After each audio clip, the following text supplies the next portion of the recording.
Vidarbha news Marathi, सकारात्मकतेचा शिलेदार। दिग्रसमध्ये OBC संघटना आक्रमक, विविध मागण्यांसाठी तहसीलदारामार्फत निवेदन सादर करण्यात आले।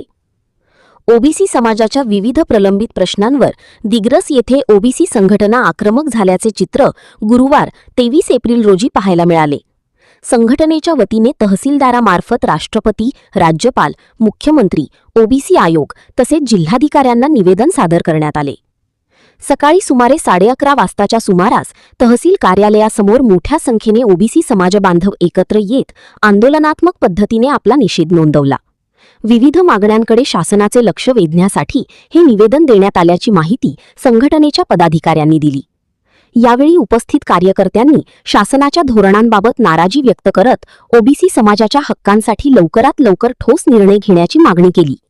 प्रलंबित प्रश्न मार्गी न लागल्यास पुढील काळात अधिक तीव्र आंदोलन छेडण्याचा इशाराही यावेळी देण्यात आला।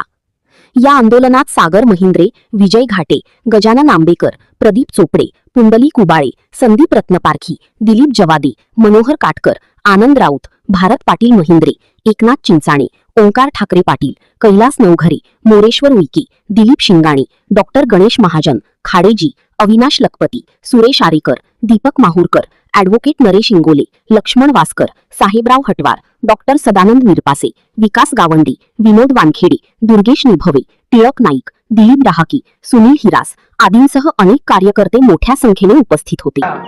महाराष्ट्रासह देशामध्ये ओबीसी समाज मोठ्या संख्येने आहे आणि तो बहुता शेतकरी आहे आणि शेतकऱ्यांच्या आत्महत्या आमच्या महाराष्ट्रातील यवतमाळ जिल्ह्यामध्ये मोठ्या प्रमाणात होत आहे आणि म्हणून आमच्या शेतकरी बांधवांना हमी भाव हा देण्यात यावा ही एक मागणी आहे। आणि त्यानंतर आणखी एक मागणी की SC ST VG NT OBC समाजातील जो शिक्षक वर्ग आहे या शिक्षक वर्गावर TETची परीक्षा ही सरकारने लादलेली आहे, तर ही TET परीक्षा या परीक्षेपासून आमच्या शिक्षक बांधवांना मुक्त करण्यात यावं।